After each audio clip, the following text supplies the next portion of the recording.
Día, amados hermanos, en este día vamos a ir a la palabra de Dios, al libro de Hebreos, en el capítulo número 4, versículo 14 al 16. Dice así la palabra de Dios: por tanto, teniendo un gran sumo sacerdote que traspasó los cielos, Jesús, el Hijo de Dios, retengamos nuestra profesión, porque no tenemos un sumo sacerdote que no pueda compadecerse de nuestras debilidades, sino uno que fue tentado en todo según nuestra semejanza, pero sin pecado. Acerquémonos, pues, confiadamente al trono de la gracia para alcanzar misericordia y hallar gracia para el oportuno socorro. Vamos a compartir sobre llamados a confiar en Cristo. Llamados a confiar en Cristo. Señor, te damos gracias por este momento. Gracias por tu palabra. Y gracias, Señor, por tu Santo Espíritu. Gracias por tu amado Hijo, el Señor Jesucristo, que a través de él, Señor, tú nos has dado la salvación de nuestras almas y ahora podemos vivir para ti en victoria. Sé tú, Señor, ayudándonos a acercarnos en este momento, Señor, delante de ti para escuchar tu palabra, pero también para presentar cualquier necesidad que tengamos, conforme tú nos hables. Te lo pedimos en el nombre de Cristo Jesús. Amén y amén. Quiero, hermano, compartir con ustedes acerca de llamados a confiar en Cristo. Antes de entrar en los puntos de este mensaje, vamos a ver, y para eso me he auxiliado de algunas herramientas para compartir con ustedes sobre este libro de Hebreos. Por ejemplo, para esto he usado el comentario bíblico portavoz, también he usado el comentario bíblico conciso Holman, porque lo que quiero es, de manera inicial, darle un pequeño panorama de este libro para que entendamos luego lo que vamos a compartir. En primer lugar, el libro de Hebreos, hermanos, pertenece al grupo de las epístolas generales, y eso quiere decir que son aquellos escritos en los que el autor designó a los destinatarios en términos generales sin una ubicación específica. La fecha de escritura de este libro de Hebreos se fecha en el año 67, 69, se fecha más o menos según los estudiosos. Se ignora el lugar de donde se escribió. El autor tampoco se identifica en la carta. La tradición de la iglesia acerca de quién lo escribió no está clara tampoco. Muchos han sugerido que fue escrito por el apóstol Pablo, otros por Lucas, por Bernabé, por Silas, por Felipe o por Apolos. Pero de algo sí podemos estar seguros, hermano, de que el libro de Hebreos, aunque no se tiene de manera clara quién lo escribió, sabemos que Dios, a través de su Santo Espíritu, lo ha traído, nos lo ha dado. Y es un libro que es de gran bendición, hermano, para la iglesia. El libro de Hebreos fue posiblemente escrito, como ya le dije, antes del año 70, fecha en la que el templo, que todavía estaba, y con él el sistema sacrificial, fue destruido. En el libro de Hebreos se habla mucho sobre el sacerdocio levítico. El propósito de este libro de Hebreos está profundamente, el escritor de este libro está profundamente inquieto porque sus lectores estaban en peligro de apartarse de la fe en Cristo Jesús. Así que el propósito de este libro se ha escrito para que aquellos que habían creído en Cristo, probablemente eran, por lo que se ve en el libro, eran judíos que se habían convertido al cristianismo, estaban siendo atacados profundamente y por la persecución que había en aquella época, y estaban considerando apartarse de su fe en Cristo Jesús. También escribe para hacerle el escritor una seria advertencia contra lo que significaba apartarse de la verdad. También les alienta a luchar hacia la madurez espiritual en Cristo Jesús, observando que Cristo es superior en todos los aspectos a los que ellos tenían bajo la antigua ley de Moisés. Este libro nos habla, hermanos, sobre la superioridad de Cristo en la revelación, y lo podemos ver en el capítulo 1, del 1 al 4. También nos habla de la superioridad de Cristo sobre los ángeles, capítulo 1, versículo 5 al capítulo 2, versículo 18. También nos habla sobre la superioridad de Cristo sobre Moisés, sobre ese líder que ellos tenían, capítulo 3. Versículo 1 al capítulo 4, versículo 13 nos habla de eso. También la superioridad de Cristo sobre Aarón, y en ese sentido sobre el sacerdocio levítico. Y eso nos lo dice en el capítulo 4, versículo 14 al capítulo 10, versículo 18. También nos habla acerca de la superioridad de Cristo sobre el yo. Y ahí los capítulos 10 al versículo 19, 19 y hasta el capítulo 12, versículo 29. El tema de Hebreos, el principal tema de Hebreos, aunque hay otros temas que son importantes pero secundarios, es la superioridad de Cristo, de que Cristo está por encima de todo, de que Él es superior. Hebreos también enfatiza que el cristianismo, es decir, el nuevo pacto en Cristo, es mejor que el antiguo sistema de sacrificios. Desde todos los aspectos es superior al antiguo pacto. Por ello, el nuevo pacto y no el antiguo debe ser la base de vida para nosotros los creyentes. También un tema que podemos encontrar en el libro de Hebreos es el peligro de la apostasía. En otras palabras, el de apartarse de la verdad de Dios. El escritor también veía a sus lectores como cristianos. Se sugiere que sus lectores eran primordialmente, como ya le dije, cristianos judíos, es decir, judíos que se habían convertido al cristianismo, y en ese sentido tenían un trasfondo de lo que era volverse al antiguo pacto, a su tradición, como ellos la tenían. También podemos ver que el escritor reprende a sus lectores porque estos no se reunían con frecuencia suficiente, no se reunían, como bien lo vemos en Hebreos capítulo número 10, versículo 24 al 25. Otra cosa que se habla es que estaban en peligro de caer en pecado. Capítulo 3, versículo 12 al 14.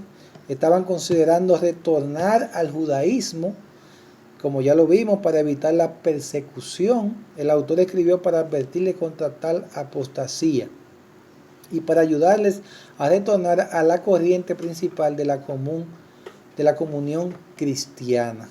El escritor de Hebreos presentó a Jesucristo como el sumo sacerdote que se ofreció a sí mismo como el sacrificio perfecto por los pecados de todo el mundo. Cristo tenía superioridad sobre cualquier aspecto de la religión del Antiguo Testamento. La comprensión de este principio podía prevenir a sus lectores de que ellos abandonaran a Cristo y se volvieran al judaísmo. También en la carta se advierte en contra de apartarse de la verdad de Dios y del camino de Dios, de la salvación por medio de Jesucristo y no por otro medio. Bueno, para no seguir solamente en este panorama, vamos a ir a la introducción entonces en esta hora acerca de lo que Dios quiere enseñarnos. Y para eso vamos a hacernos algunas preguntas de manera inicial. ¿Qué sucede, mis hermanos, cuando en la vida hay un giro totalmente diferente del cual yo estoy acostumbrado? Cuando las cosas no van tal como lo he planeado o como se supone por lógica que debe ser. ¿Cuáles son las cosas que pasan por mi mente cuando estas cosas suceden? Cuando las cosas yo no tengo el control. ¿Cuáles son las acciones también que yo emprendo cuando sé que no puedo yo controlar una situación específica o una circunstancia específica que sucede en mi vida? ¿Qué hago cuando estoy en esa situación? ¿Vuelvo atrás o sigo adelante confiando en Dios, confiando en el Señor? Entonces, estas son algunas de las preguntas que nos hacemos, que vamos a encontrar respuesta en esta enseñanza. Hermano, en medio de las pruebas que Dios va a permitir y que va a traer a nuestras vidas, muchos creyentes pueden considerar tomar ciertas decisiones, lo cual ciertamente va a evidenciar la condición espiritual de ese creyente ante las pruebas. Hermano, Dios permite las pruebas con un propósito. Y en el libro de Hebreos se nos presenta una situación similar. Creyentes que estaban pasando por pruebas. Su fe estaba siendo atacada.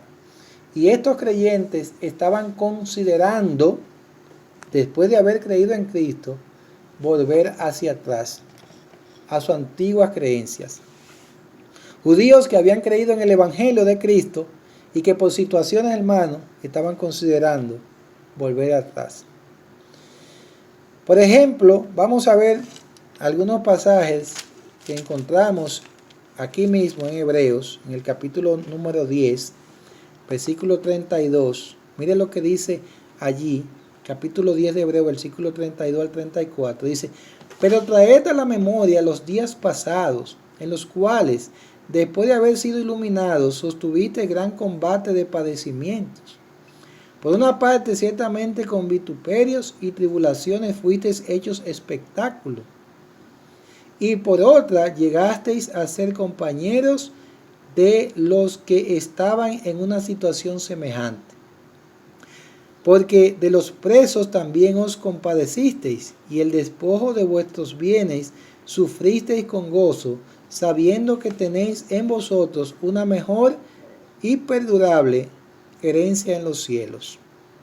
En el capítulo número 12 también, en el versículo número 4, mire lo que dice allí la palabra de Dios. Dice: porque aún no habéis resistido hasta la sangre, combatiendo contra el pecado. Capítulo 13, versículo 3, nos dice también: acordaos de los presos, como si estuvierais presos juntamente con ellos, y de los maltratados, como que también vosotros mismos estáis en el cuerpo. Todos estos pasajes que acabamos de leer nos dejan ver que ciertamente estos creyentes estaban pasando persecución, y que por esa persecución estaban considerando volverse atrás. Así que el escritor de Hebreos les envía esta carta, les redacta esta carta con la intención de animarles, de advertirles de su decisión para que no se volvieran atrás, de hablarles de que Cristo estaba por encima de todo y que en Él ellos podían ser victoriosos. Las pruebas, hermanos, Dios las trae para hacer crecer a los que hemos creído de corazón en nuestro Señor Jesucristo. Las pruebas también muestran la condición de nuestro corazón, buscando Dios con ello guiarnos al arrepentimiento. Las pruebas también siempre son y van a ser una bendición, porque también le muestran a aquellos que están engañados a ver que realmente no son del Señor o no son salvos. Y esto, hermano, es una gran bendición, porque el pecador puede venir después de ver su condición ante las pruebas y puede venir ante el Señor en un arrepentimiento genuino, sincero, para salvación.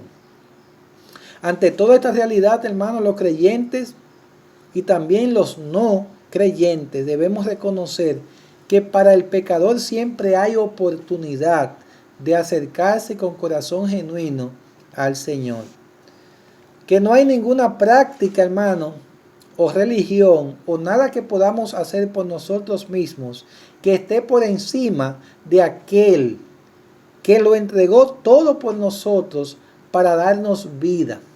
Cristo es nuestro sumo sacerdote y es superior a cualquier cosa que estemos considerando como más grande que Él. Vamos a leer entonces nuestra cita bíblica una vez más, para que entonces entremos en los puntos que vamos a estar tocando en esta hora. Hebreos capítulo 4, versículo 14 al 16, nos dice allí el Señor: por tanto, teniendo un gran sumo sacerdote que traspasó los cielos, Jesús, el Hijo de Dios, retengamos nuestra profesión, porque no tenemos un sumo sacerdote que no pueda compadecerse de nuestras debilidades, sino uno que fue tentado en todo, según nuestra semejanza, pero sin pecado. Acerquémonos, pues, confiadamente al trono de la gracia, para alcanzar misericordia y hallar gracia para el oportuno socorro. Así que eso es lo que vamos a ver en esta hora. Número 1, el llamado a retener nuestra profesión. El llamado a retener nuestra profesión. Si vemos el capítulo número 3, versículo 1 al 6, miren lo que nos dice el escritor de este libro también. Dice: por tanto, hermanos santos, participantes del llamamiento celestial, considerad al apóstol y sumo sacerdote de nuestra profesión, Cristo Jesús. Miren lo que dice el Señor aquí: el cual es fiel al que le constituyó, como también lo fue Moisés en toda la casa de Dios. Porque de tanto mayor gloria que Moisés es estimado digno este, cuanto tiene mayor honra que la casa el que la hizo. Porque toda casa es hecha por alguno, pero el que hizo todas las cosas es Dios. Y Moisés, a la verdad, fue fiel en toda la casa de Dios como siervo, para testimonio de lo que se iba a decir. Pero Cristo como hijo sobre su casa, la cual casa somos nosotros, si retenemos firme hasta el fin la confianza y el gloriarnos en la esperanza. Retener, es el llamado, hermano. Retener nuestra profesión. Y es eso de agarrar con fuerza esa confesión que nosotros hemos hecho por el reconocimiento de la verdad.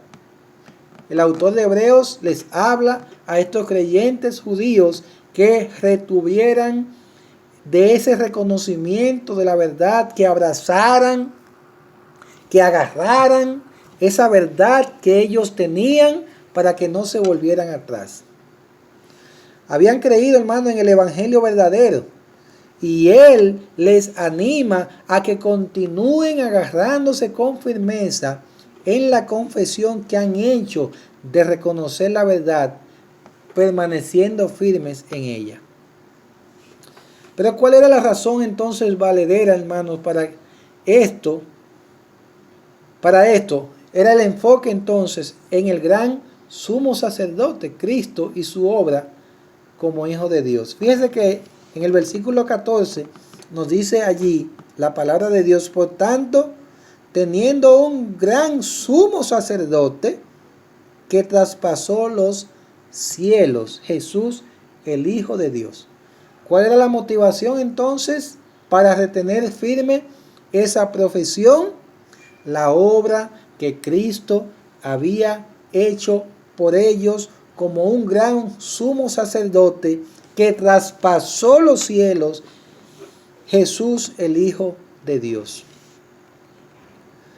Cuando hay pruebas, hermano, porque siempre la vamos a tener en este mundo, debemos pensar, como bien nos dice el pasaje de las Escrituras, a quién tenemos como firme ancla y sostén de nuestras vidas. Yo no sé si usted lo notó ahí, pero el versículo 14 dice, por tanto, teniendo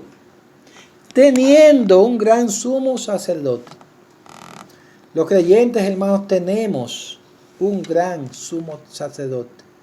¿Qué es lo que sostiene nuestra fe? ¿Qué es lo que sostiene nuestra vida? ¿Qué es lo que nos ayuda a permanecer firme y seguir adelante?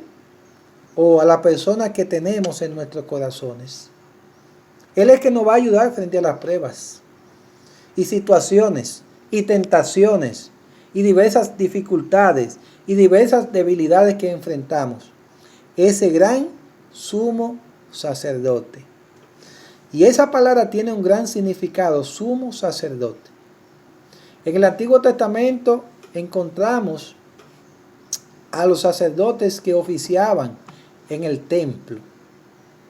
Y como probablemente ya usted sabe cuál era el oficio de un sumo sacerdote, este sumo sacerdote tenía que entrar al lugar santísimo, lugar santo, lugar santísimo, y tenía que ofrecer allí un animal que representaba, ¿verdad?, pureza, para que a través de ese animal los pecados de aquella persona que llevaba el animal, o de manera general el pueblo, pudiera recibir, por decirlo así simbólicamente, su pecado fuera cubierto. Pero no solamente el pecado de esa persona o del pueblo, sino también del propio sacerdote, porque ese sacerdote que iba y entraba en el templo era imperfecto y tenía que presentar ofrendas y sacrificios por sus propios pecados. Pero tenemos aquí un gran sumo sacerdote, Señor Jesucristo, que entró al lugar santísimo una sola vez por nuestros pecados. No como esos sacerdotes que tenían que entrar continuamente, para expiar, hacer expiación por sus propios pecados, presentar un sacrificio para cubrir sus propios pecados y también los del pueblo. Este Cristo, este sumo sacerdote, nuestro Señor Jesucristo, entró una sola vez, sin pecado, para limpiarnos a nosotros de todos nuestros pecados. Entonces, por eso, hermano, debemos de retener nuestra profesión. Debemos de retener, de estar firmes en el Señor, en lo que hemos creído en su verdad, por lo que Cristo hizo por nosotros, por su obra allí en la cruz. No se trata, hermano, de lo que nosotros podamos hacer. No se trata de lo que un sacerdote del Antiguo Testamento podía hacer, o un hombre con autoridad delante de Dios podía hacer. No, se trata de lo que Cristo, el Hijo de Dios, sumo sacerdote perfecto, no imperfecto, podía hacer por el pecador. Y esto es lo que le está presentando aquí el escritor de Hebreos a estos hermanos que estaban considerando echarse atrás por lo que estaban viviendo, hermano, lo que estaban atravesando, las circunstancias de persecución. Él está diciendo, ustedes tienen un gran sumo sacerdote que está en los cielos, que traspasó los cielos, que se humilló, hermano, que vino a este mundo, se hizo hombre, 100% Dios, pero 100% hombre, porque se humanó, hermano, como dice el libro de Filipenses, capítulo número 2. Jesús, el Hijo de Dios, su obra, hermano. Una de las cosas, hermano, que nos va a ayudar a permanecer firme frente a tentaciones, frente a situaciones adversas que pueden venir en nuestras vidas, es poder reflexionar, poder pensar qué hizo Cristo por nosotros. Pero si Él está guiando nuestra vida, si Él es nuestro Salvador, si Él es nuestro sumo sacerdote, si lo tenemos en nuestro corazón, reinando en nuestra vida y guiando nuestras vidas, porque van a venir pruebas y situaciones. ¿Y qué vamos a hacer? ¿Volver atrás? ¿Confiar en nosotros mismos? Lo que nos mantiene firme en la fe es tener a Cristo como nuestro gran sumo sacerdote. Hebreos capítulo número 5, también versículo 1 al 10. Mire lo que nos dice allí la palabra de Dios.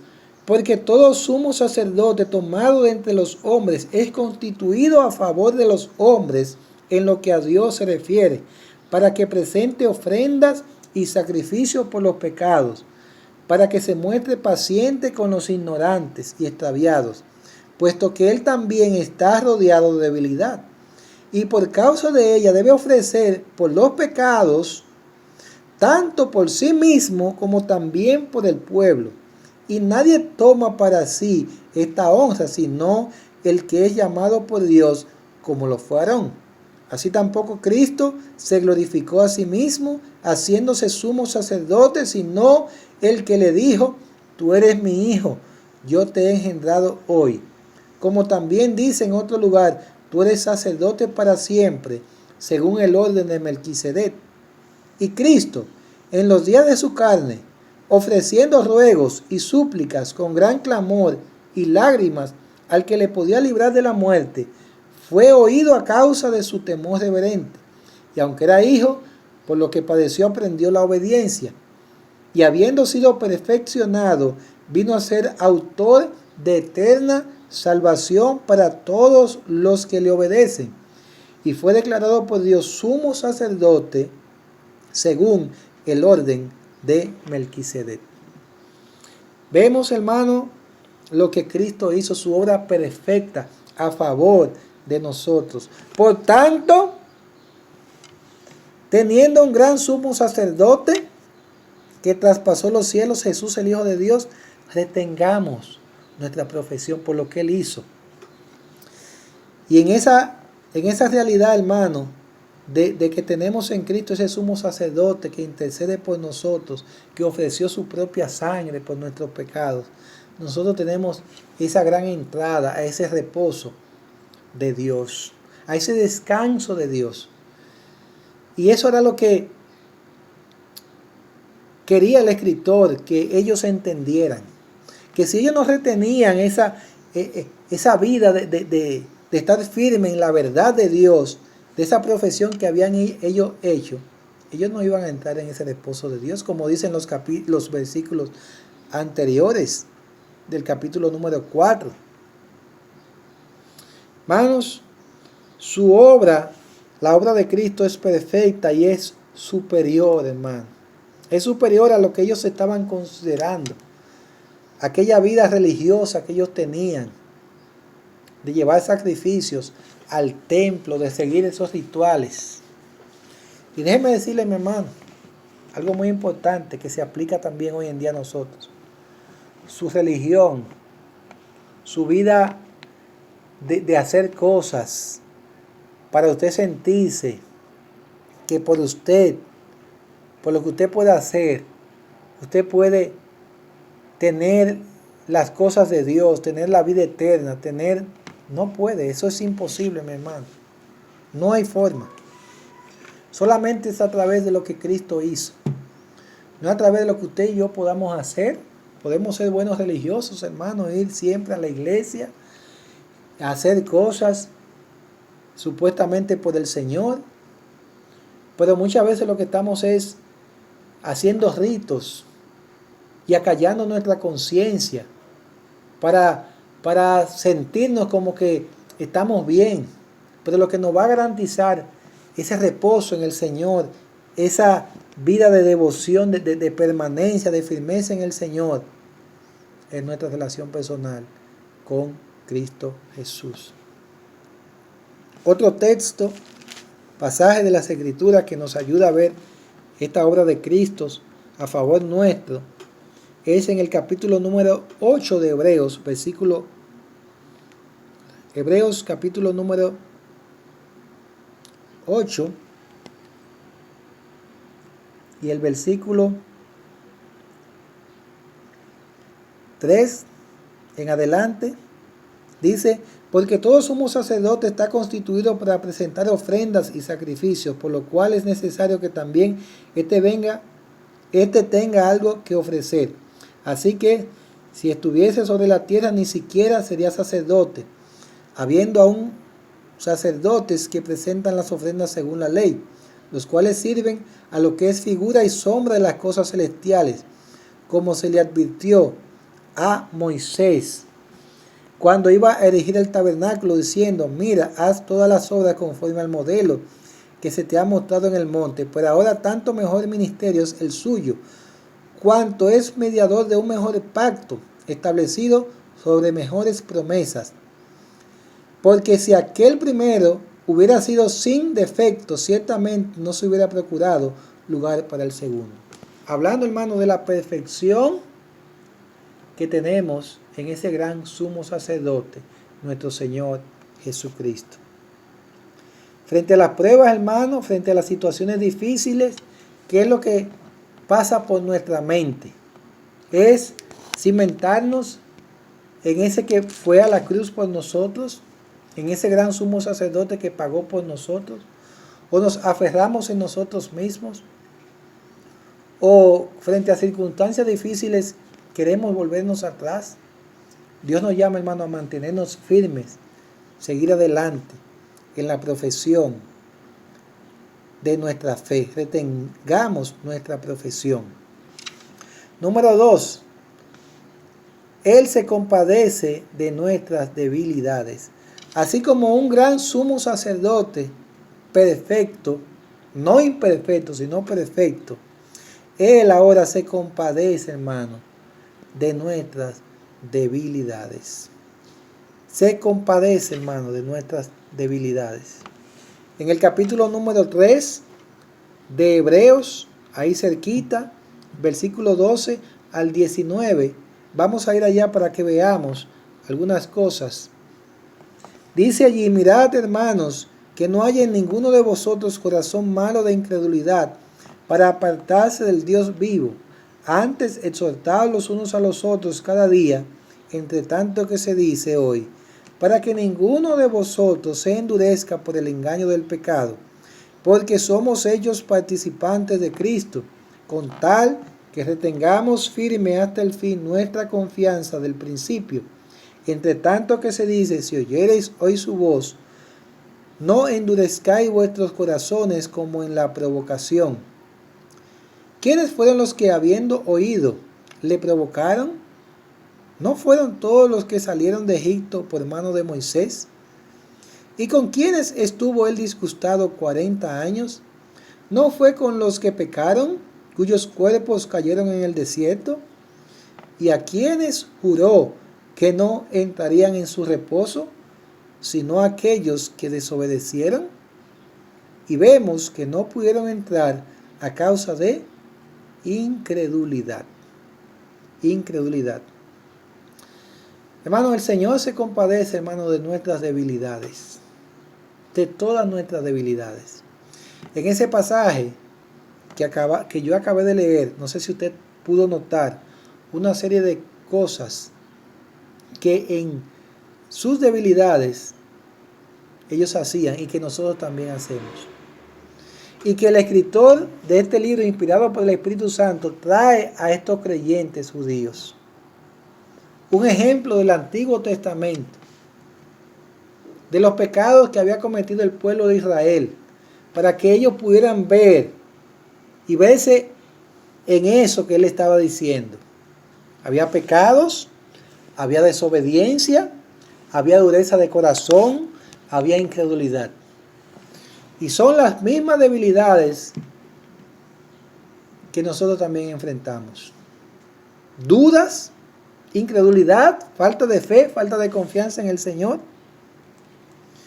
Y este escritor, inspirado por el Espíritu Santo, trae esas verdades del Antiguo Testamento, de lo que había pasado, cómo el pueblo de Israel reaccionaba ante la promesa de Dios, se volvía atrás, no le creía a Dios. En el libro de Números usted puede encontrar muchas referencias sobre lo que hizo el pueblo de Dios. En el libro de Éxodo también, Deuteronomio, de cómo el pueblo desobedecía, pecaba contra Dios, su dureza de corazón, su incredulidad. Y son, hermanos, de las mismas debilidades que nosotros hoy en día enfrentamos. Pero ese sumo sacerdote, la buena noticia es que Él se compadece de nuestras debilidades. No, porque no tenemos un sumo sacerdote que no pueda compadecerse de nuestras debilidades. Él sabe, hermano. Él sabe. ¿Y por qué lo sabe?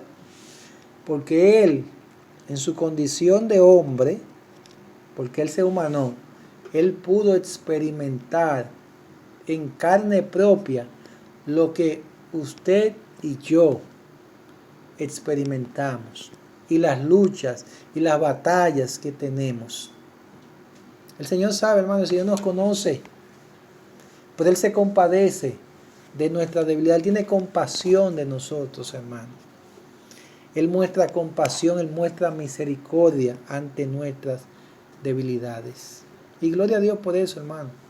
Porque nosotros podemos venir ante Él con toda confianza, sabiendo primeramente lo que Él ha hecho por nosotros.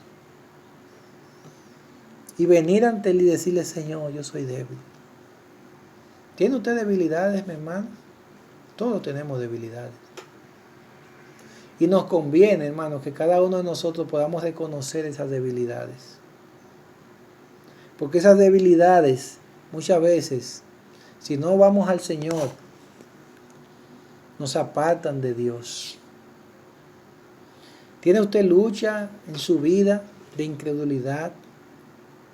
¿Tiene usted lucha en su vida de pecados? Pecados horrendos, terribles, que usted sabe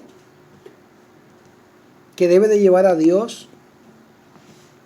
Falta de confianza en el Señor, dureza de corazón. ¿Enfrenta usted ese tipo de debilidades?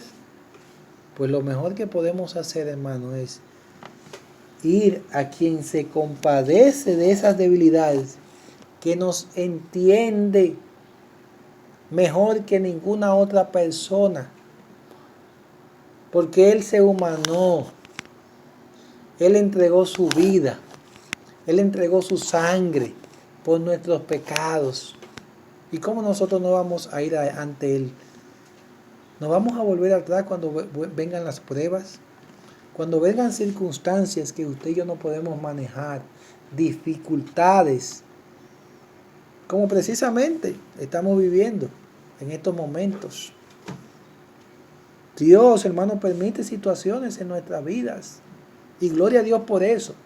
Y la permite no solamente en los creyentes, que son de Él, sino en todo el mundo, como lo está haciendo ahora con esto que nos arropa a todo, que nos afecta a todo el mundo, con este virus, para que sepamos que nosotros no tenemos el control, que Él es quien tiene el control, que Él es quien sabe todas las cosas.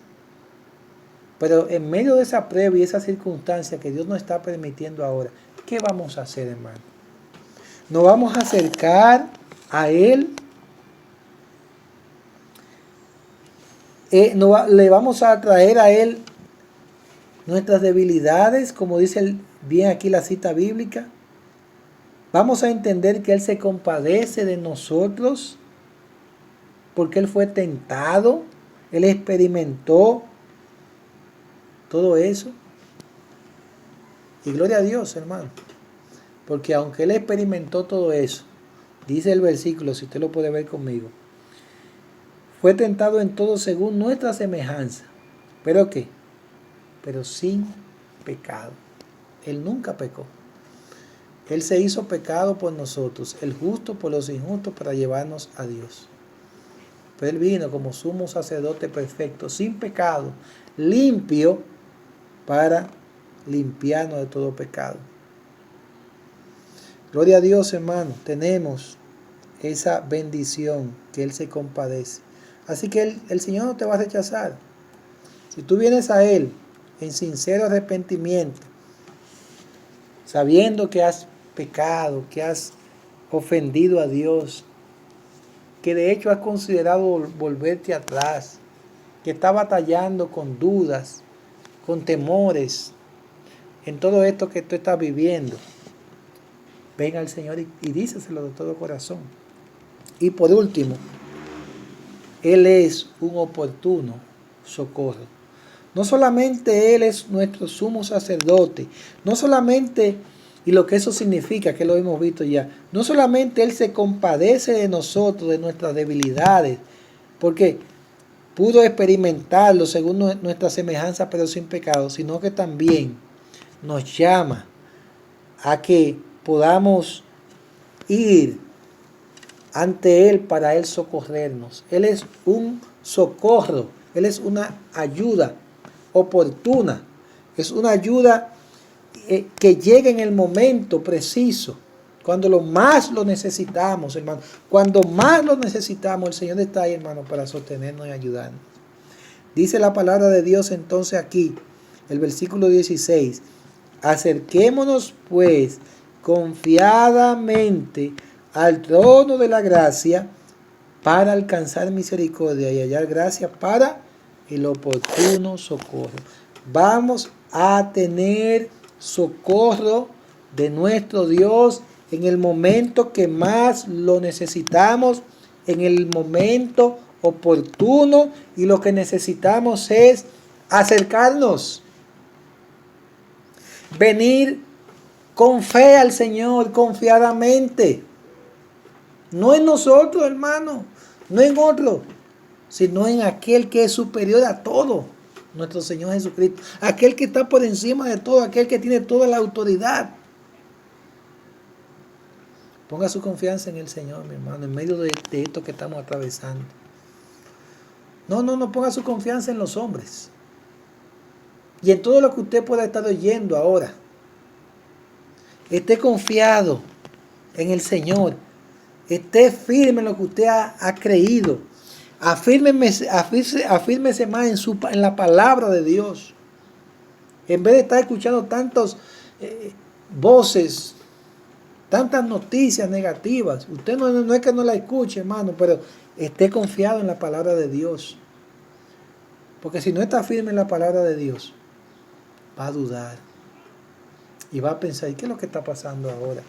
¿Y qué es esto? No. Si usted conoce al Señor, si usted conoce lo que Él ha hecho, si usted conoce su palabra, si usted conoce que Él está en control, que Él es siempre bueno para con usted, para conmigo, para con sus hijos, Él le va a sostener en medio de todo, hermano. En medio de cualquier prueba. Lo que tenemos es que acercarnos. La realidad es que muchas veces podemos estar lejos, pero debemos acercarnos. ¿Qué nos puede alejar de Dios, hermano? El pecado. Una vida de pecado, hermano, una vida de desobediencia. La duda, el temor, la ansiedad, qué sé yo, tantas cosas, hermano. Nos alejan de Dios, pero en medio de todo eso lo que debemos es acercarnos. ¿Qué cosas tú estás batallando en este momento, mi hermano, que tú necesitas acercarte a Dios? Identifícala. ¿Cómo te sientes? ¿Cómo estás? ¿Estás ansioso? ¿Estás abrumado? ¿Estás sin esperanza? ¿No sabes lo que va a suceder? Acércate a Dios, porque Dios sí sabe lo que va a suceder, porque Él tiene control de todo. Y nuestra vida está en sus manos. Nuestra vida está escondida con Cristo en Dios y estamos seguros en Él. Acerquémonos a Él, porque sin Él no hay esperanza. No hay esperanza. En el libro de Santiago, en el capítulo número 4, encontramos también un pasaje que nos alienta mucho. En Santiago capítulo número 4, versículo 6, mire lo que dice. Pero Él da mayor gracia, por esto dice, Dios resiste a los soberbios y da gracia a los humildes. Someteos pues a Dios, resistid al diablo y huirá de vosotros.